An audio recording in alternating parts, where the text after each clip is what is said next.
about Jax. He is a very energetic 4-year-old little boy who loves dinosaurs, astronauts, space, and probably most of all Star Wars. Jackson's diagnosis initially came at the 20-week ultrasound.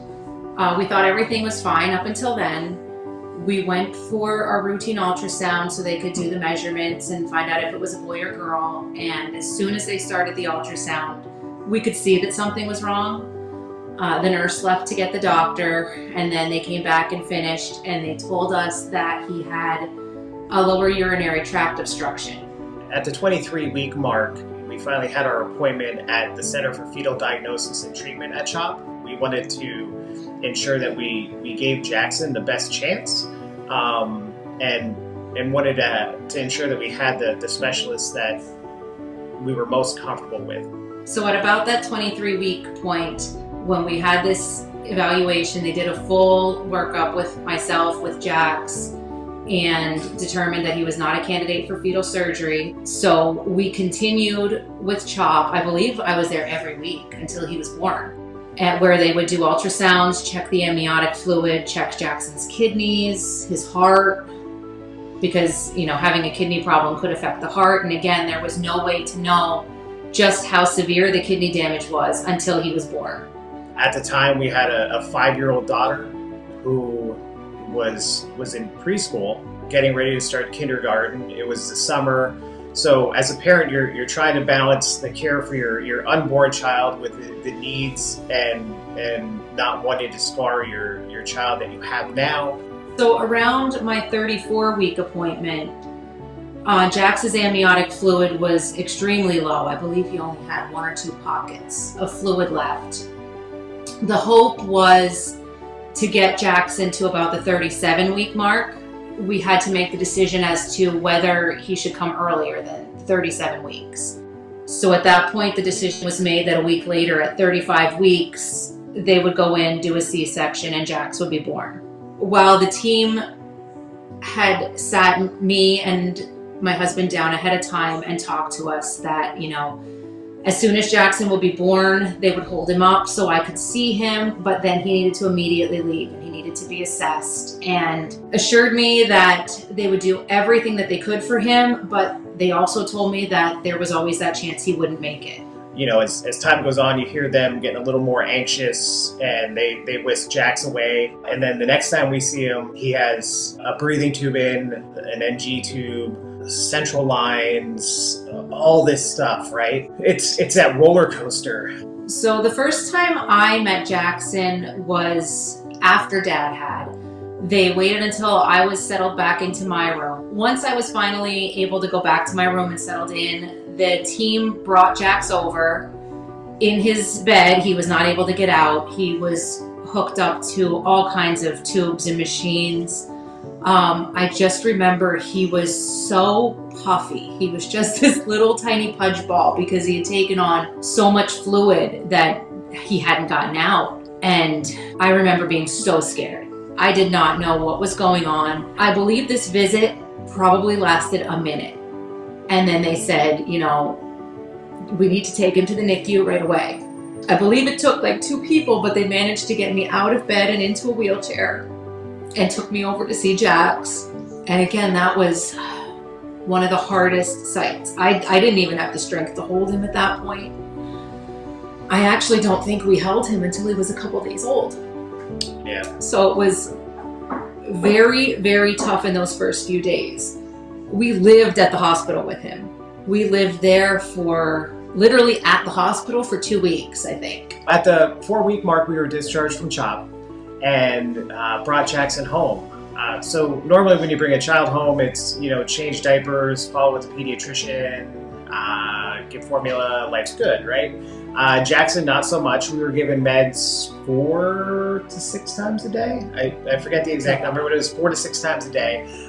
Crazy amount. Definitely a lot of differences from raising your normal child. And then Jackson did well, continuing to grow for the first, 5 months. At the 5-month mark, they noticed that his growing had stopped. His height was always a little on the low side of the curve. I want to say like 0.05 percentile when they figured it out technically. But they noticed his head circumference wasn't growing either, and that's when they determined that he needed dialysis. Surgery was in January, and then his first treatment for peritoneal dialysis was on Valentine's Day of that year. The dialysis was really a game changer. He quickly became a different kid. I mean, Jackson barely moved on his own until he started dialysis, and he started rolling. I mean, we had physical therapy in the house at this point, but he just became a totally different child. You finally got to see a personality come out. And I really think for how scary the thought of putting a 6-month-old on dialysis for, 8 to 10 hours a day, every day at home on your own, we thought that was the worst thing in the world, but it actually was probably the best thing that could have happened for all of us. I wanted to learn more about kidney disease in general and the community of people, and not just in pediatrics, but in general. So I did some research online and came across the National Kidney Foundation, and I saw that they had a kidney walk in Philadelphia, and quickly decided that we wanted to start a team in Jackson's name. We invited family and friends, and that's really the first way we became involved with the NKF. Jackson was still in a stroller for his first walk. I remember he had the little sash around his stroller that said dialysis patient, and he was so tiny, but he had such a great time. And we've done it every year since.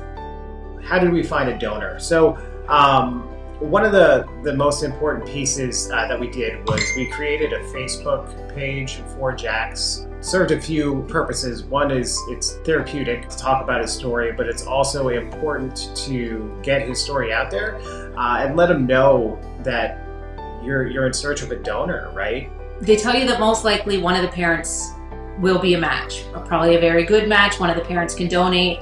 And when Jackson was able to receive a kidney, we quickly found out that that wasn't the case for him. I was not the same blood type, and Dad is the blood type, but you have to go through a vast array of medical things that they had decided Dad couldn't even be tested. So while we assumed it would be one of us, we found out it couldn't be, but we knew that a living donor would be Jackson's best option.